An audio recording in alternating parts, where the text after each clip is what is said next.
welcome to Policy and Politics with me, Tarun Nangia. This would be a very interesting episode. Commerce Minister Piyush Goyal emerged as a deal maker at the WTO meet. Of course, India's interest in agriculture and fisheries were protected, and this has come out very well for India. And that is what we are going to focus today. So without wasting much time, I want to introduce you to my panel. I have with me Jen Dasgupta. He's well known. He was served as India's ambassador to the WTO and currently his successor in the same position accompanied Mr. Goyal for these negotiations. We'll get a lowdown from him on what happened. I have with me Gopal Krishna Agarwal. He's chief economic spokesperson of the Bharatiya Janata Party, who keeps a tab on these issues. I have with me Advocate Rohan Shah, who joins us from Bombay. He's Commerce Ministry's representative to ERIA and also has worked with successive commerce ministries on a range of trade issues. Good to see you, Mr. Shah, and looking forward to some interesting interventions from you. But at the outset, may I request Ambassador Jen Dasgupta, in about 2 to 3 minutes, if you could please give us a lowdown on what happened in Geneva before we move forward. Thank you, Tarun, for having me on the show.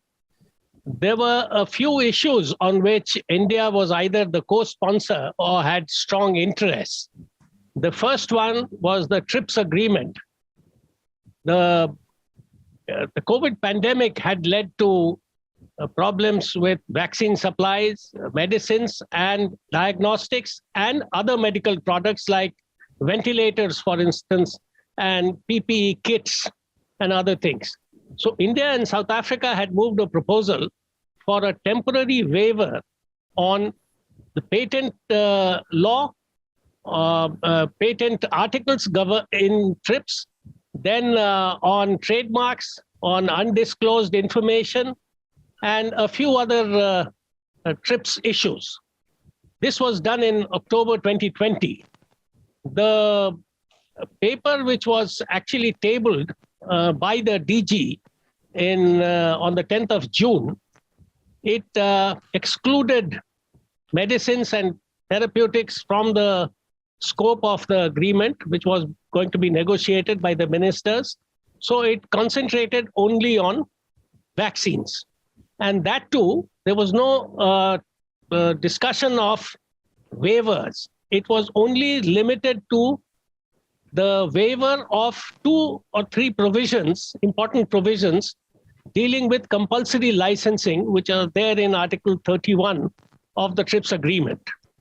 So this was about the TRIPS waiver issue. The second issue on which India had an abiding interest was fisheries subsidies, on which India had agreed more or less before the ministerial to prohibit subsidies on illegal, unregulated, and unreported fishing. And also, India had agreed to prohibit subsidies on overfished stocks. But there was a divergence of views on the time period required for phase-in of capacity building for fishing vessels, fishing infrastructure like landing stations, processing ships, etc.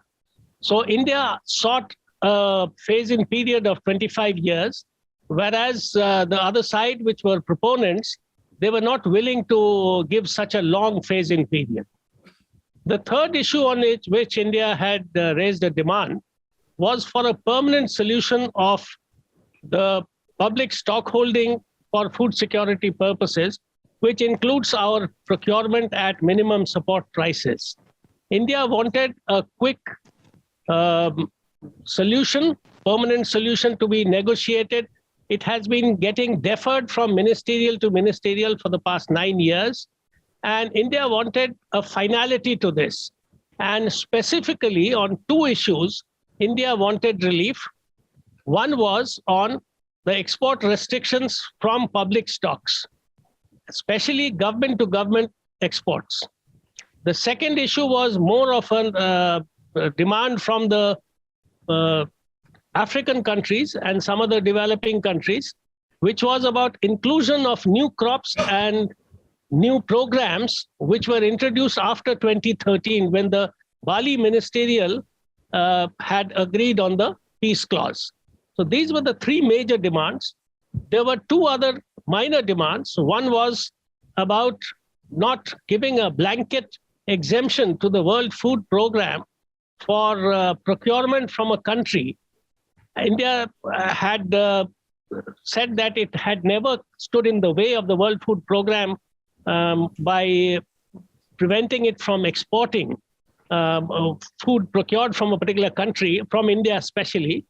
But in the case of a domestic food security problem, it could be imperative on a country to have to take recourse to certain measures. So India wanted to have a caveat there. And the last item was on the moratorium on charging customs duties on trade through electronic transmissions.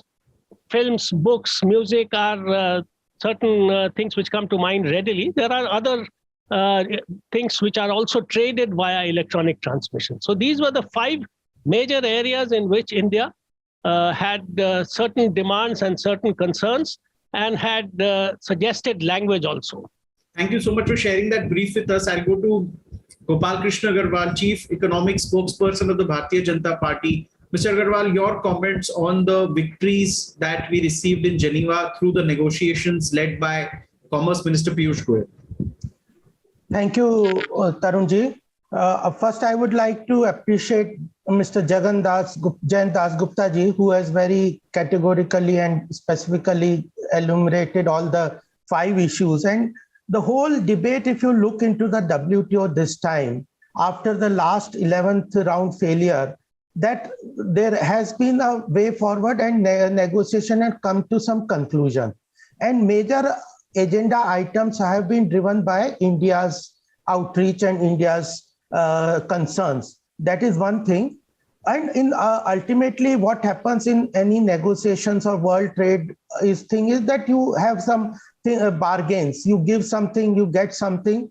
So as has been mentioned by Piyush ji in his press briefing after that, on the food subsidy issues, on agriculture farmers issues, we have been able to achieve what we wanted to continue subsidizing MSP, public distribution system, even Pradhan Mantri Kisan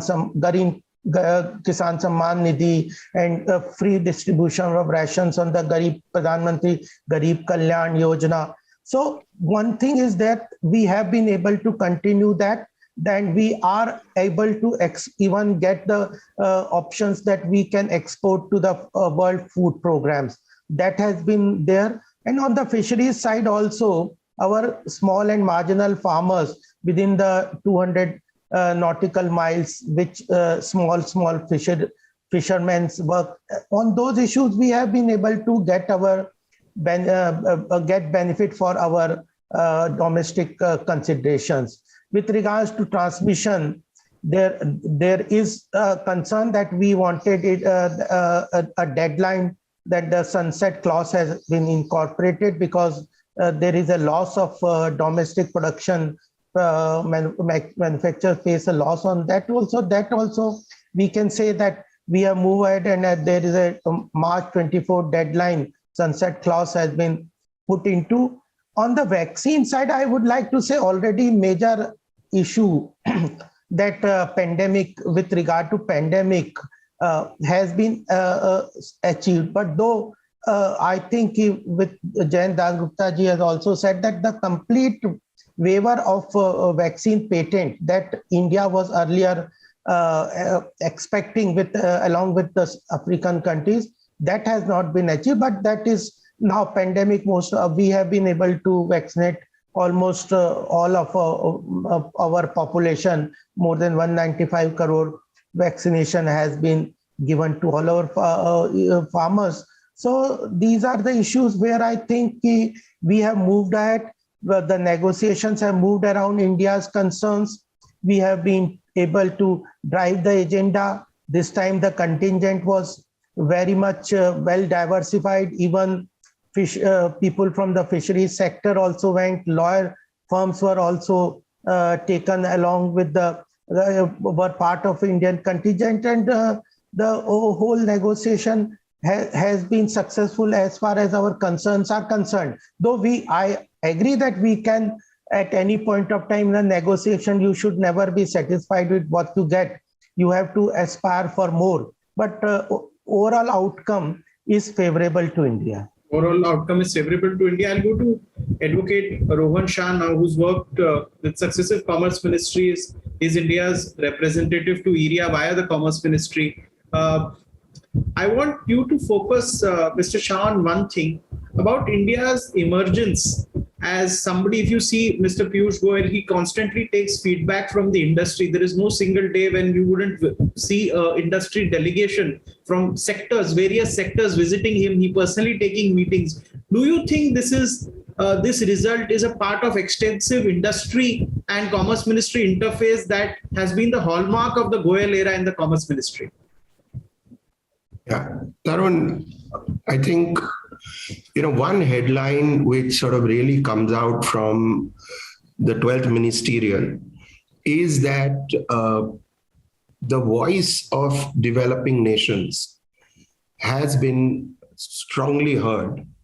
And a lot of the agenda which has ultimately crystallized is really an agenda where developing nations have been able to find a voice. And talking to several colleagues in the legal fraternity internationally who were at the negotiation, I think a lot of credit is being given to the leadership and stewardship which Minister Goyal brought to the proceedings. I think over a period of time, people have remarked that, all the developing nations were able to find a very articulate, persuasive voice through him. And anecdotally, I've been told that even in situations where Switzerland was talking to UK or South Africa was, talking to other nations, that India's help was sought to move the agenda forwards. So I think from that perspective, very important that developing nations have found a voice. And that Minister Goyal has had clearly a very front-running role in the context of getting that voice across. I also am told that pretty much on the last day of negotiation, most people came into the room believing that we will not have consensus. And therefore, that we will have a stillborn ministerial like we had the 11th. We'll also have a 12th, which is stillborn, with no achievements and, nothing being signed. And I believe it was really, again, the Indian delegation led by Minister Goyal, who pushed to say that, if we are willing to look at a larger world picture, then there is no reason to give up. And, we certainly should push even for one more day to try and achieve what we want. So from that perspective, I think India's leadership of the alternate voice of developing nations is a very, very important development. Certainly, the quality of the results that we have indicate that there has been a lot of very detailed preparation with the involvement of industry, with the involvement of experts, with the leadership of the Ministry of Commerce, to get us to some of the positions that we've ultimately got to, whether it's in terms of food security, whether it's patent waiver, various other issues. And I think another very important subtext is that this ministerial and the fact that it achieved positive outcomes with a focus into the future of what more could be achieved has actually also salvaged the WTO itself as a multilateral mechanism. Because for a long time, there was a question mark on whether WTO, given its consensual approach, is any longer capable of forming solutions and taking agenda forwards. And what has happened in Geneva, I think, restores the WTO as a credible multilateral institution, and which is good for us because as India, while we will continue to form RTAs, FTAs, etc., the umbrella of the WTO as a means and mechanism against the sort of trade practices that developed nations follow. And I think, again, Minister Goyal was very, very clear and candid that developed nations cannot, at the stage of years of abuse of environment and subsidies, now sit in a situation to sermonize us, to say we can't do X and Y and Z while we are in the phase of development. And we don't speak only for India, we speak for all developing nations. And therefore, this imbalance where people who have abused subsidy environment are sitting today asking other nations which are developing to pay the price of their ills. I think that message also got across quite strongly. And a lot of, there was an approach to allow within the WTO various nations to have their own sort of formation of agreements, which also has got nixed. So I think apart from the very apparent triumphs that we talk about for our farmers, our fishers, and our industry, two critical things is A, WTO is back and relevant, and India's voice and leadership at WTO of developing nations and of good causes, I think has been very clearly established. Thanks for sharing that view. I'll go to Ambassador Jain Dasgupta at this point. Ambassador Dasgupta, even during your time and earlier too, we have seen how the developed countries have used standards as a way of blocking imports from India. And many times it was cited, no, the quality is not, or there are some impurities. There are many other issues that were brought in. Do you think India's emergence now, in a way, as an assertive nation, as far as its rights are concerned, and actually, because as in we now go for FTAs, there are apprehensions on the one side, there is the second hope of big opportunity in the FTAs. Do you think India will have to tread a very cautious path from now on, because we are throwing open our markets, and that will also mean much more disputes? Could you give us a peek to what will happen in the coming years? One of the things which has really paralyzed the WTO in one of its most important aspects of functioning is the paralysis of the dispute settlement machinery, because the Americans have not allowed the membership of the appellate body of the WTO to go on in a smooth manner since 2019. So the appellate body has 7 members normally, of which 3 listen to or hear appeals in any matter. There are 0 members of the appellate body now.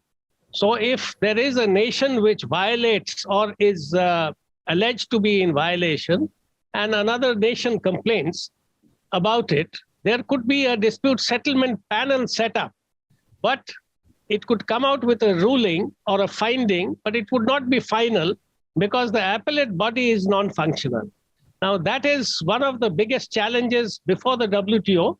And in the ministerial declaration, it has been stated that the ministers would like to have this resolved by 2024, that is before the next ministerial meeting.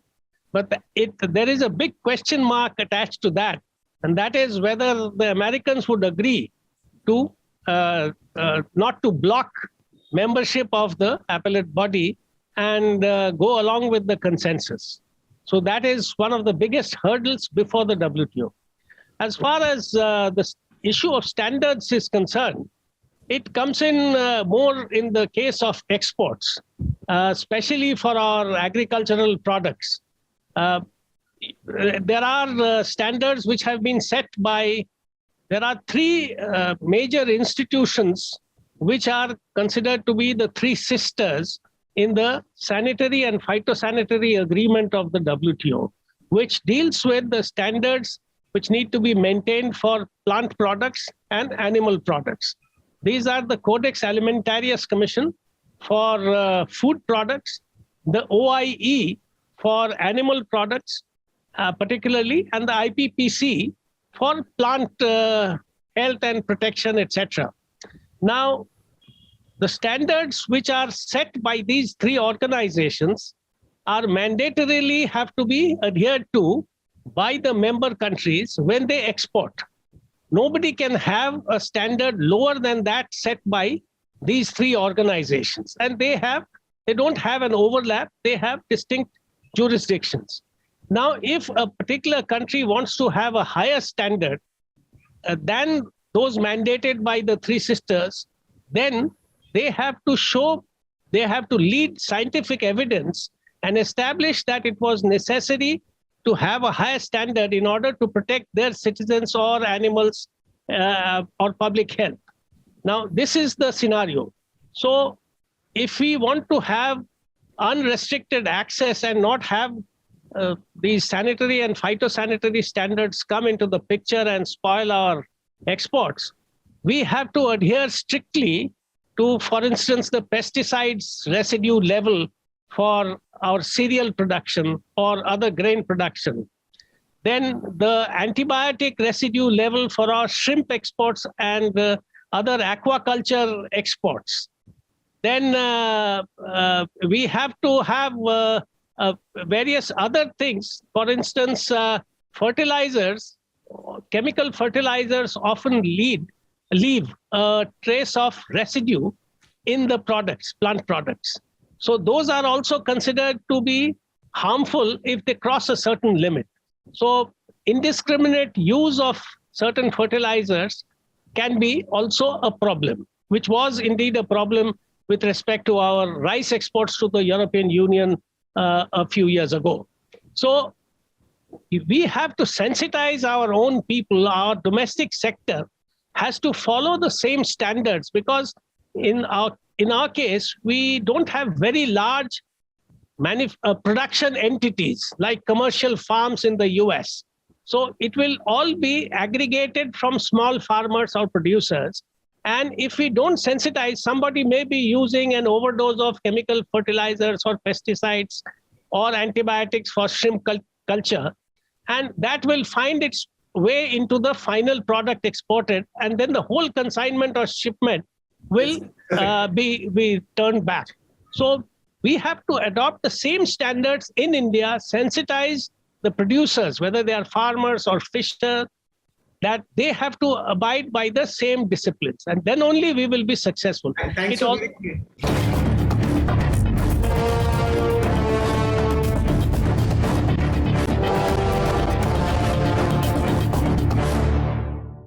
I'll go to Gopal Krishna Agarwal, Chief Economic Spokesperson of the Bharatiya Janata Party. Mr. Agarwal, as we open up, do you think the challenges are more for India as a nation? We saw what happened in the pharma sector when a lot of consignments were rejected on the issue of impurities. It happened to rice exports. Do you think as these FTAs are being signed, standards could be used as an excuse also, and sometimes due to genuine issues, to bar India from exporting as much? Do you think in this changing world order where India is opening up its economy in that sense by doing FTAs, there was also talk of the trade agreement with the United States, if and when it happens. I think it's been a long time that is in the works. Your comment on this? Arunji, I would just like there are, when the India is opening up, there are several challenges, and that requires a special specialization in the country and the preparation from the manufacturing producers at the corporate level also. As Das Gupta ji has said, that agreement on agriculture had certain phytosanitary standards, which led to many of our challenges in the our export of agriculture.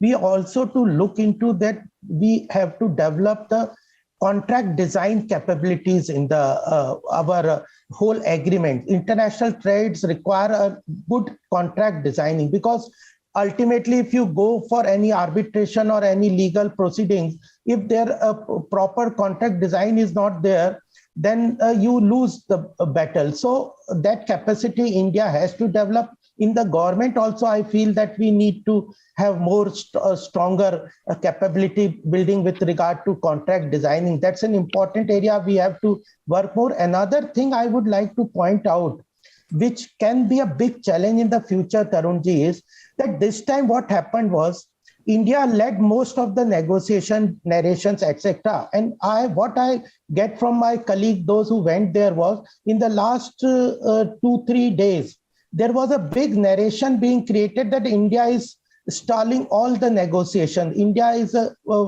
black sheep, playing a black sheep in the negotiations, and that kind of narration was sought to be built. So as from the earlier side, we come to the center point of the negotiations and leadership in the developing countries and some developed countries also, and compete with them. This kind of narration, we have to develop capacity to build this kind of narrations also in these negotiations.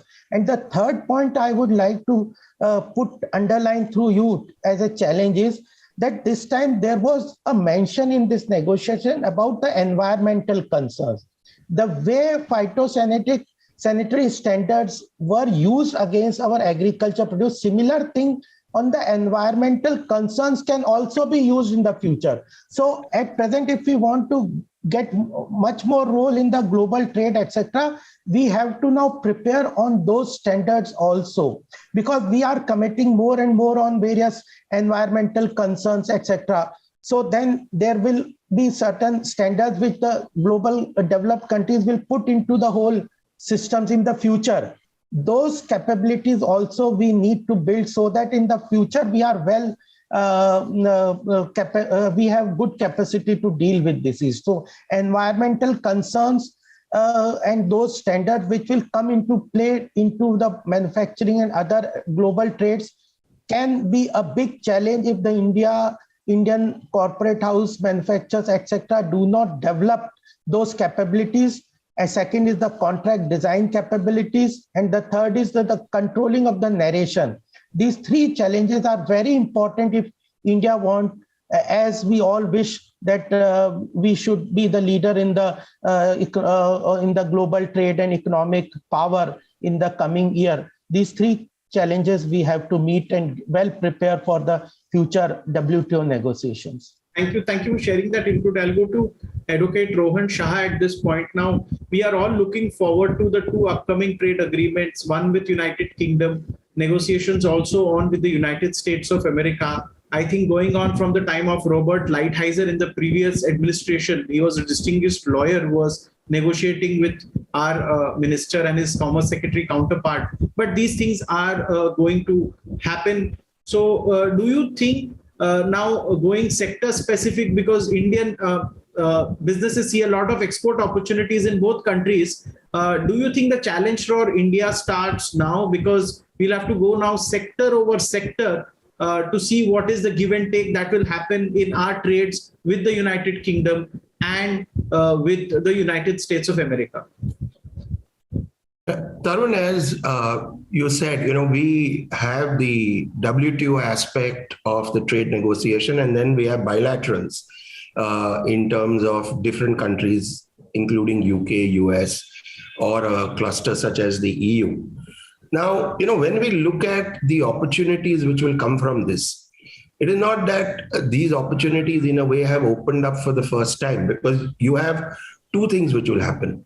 One is for us to domestically withstand the threat of increased imports, and particularly low-priced imports or dumped imports.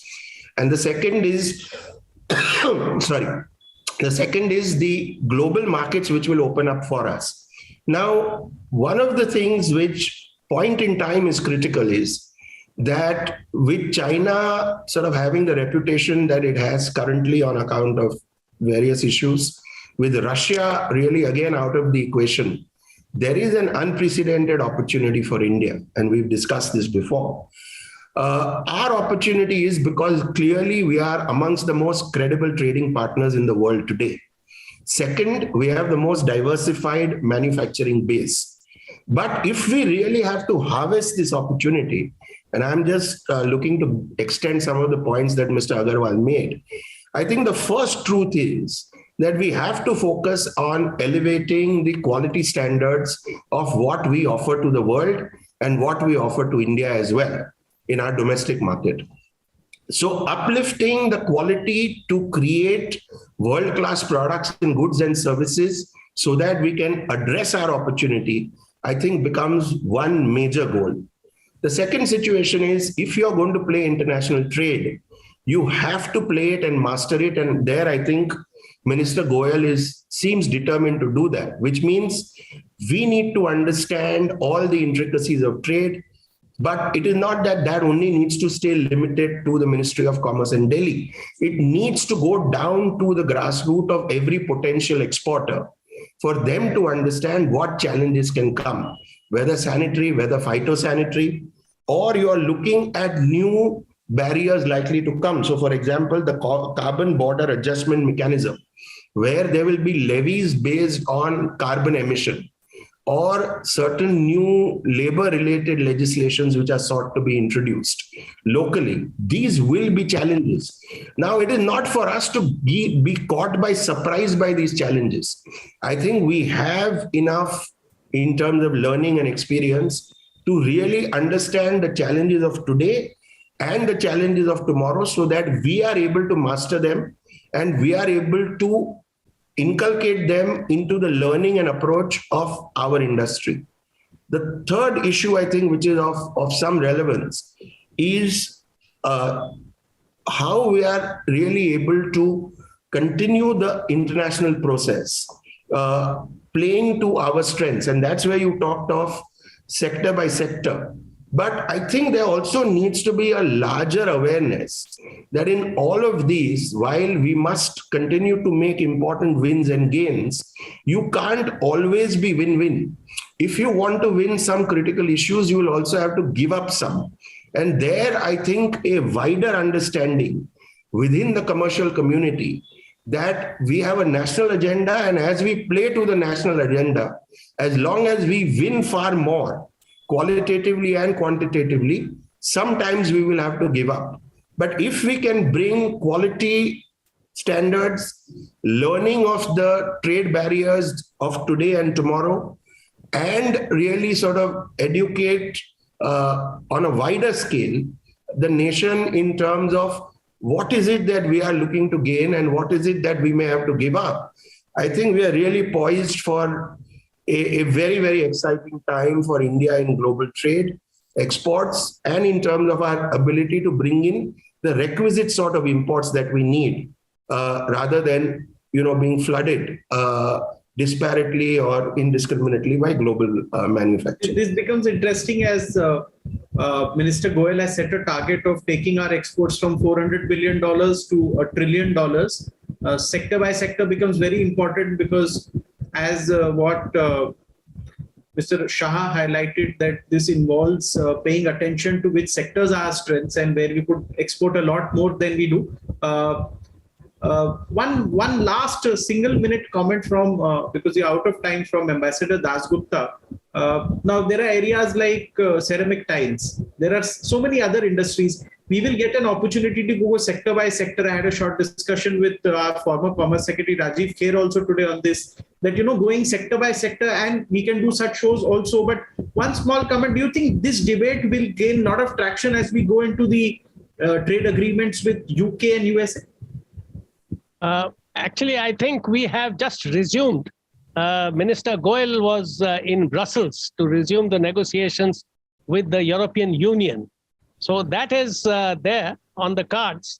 And there is an urgency now to conclude it, because it's been going on since 2007 for 15 years. Of course, for the past 9 years, there hasn't been any progress. Yes. UK, we intend to finish it by about Diwali this year. Hopefully, we'll achieve that target. As far as globalization is concerned, and our greater openness and participation in the global trading process is concerned, we will have to adapt our industry. And Mr. Shah has mentioned that very well, that we have to adapt our own industry to the international standards. There is no getting away from that. We can't have, and incidentally, the SPS agreement of the WTO says that you first have to adopt it in the domestic arena, and then you can impose it on imports as well as on exports. Of course, the other countries will impose it on exports in any case. So sensitizing the industry and finding out where is the lacuna, where is the requirement of the government to step in and provide the necessary knowledge, resources, assistance, so that they can adapt to these standards. So that is going to be very important. Thank you for sharing that with us. But I remember my interaction with a certain minister in the government. He told me, go and ask your industrialist friends how much they spend on research and development.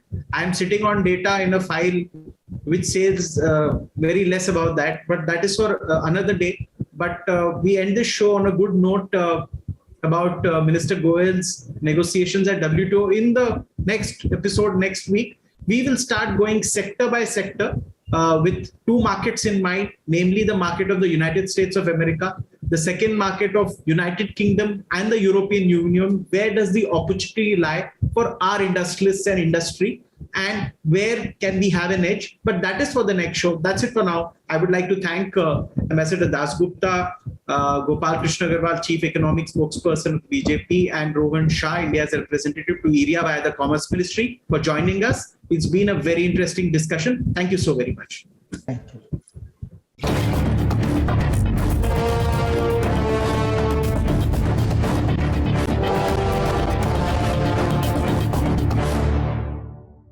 For more such videos, subscribe to the NewsX YouTube channel, hit the bell icon.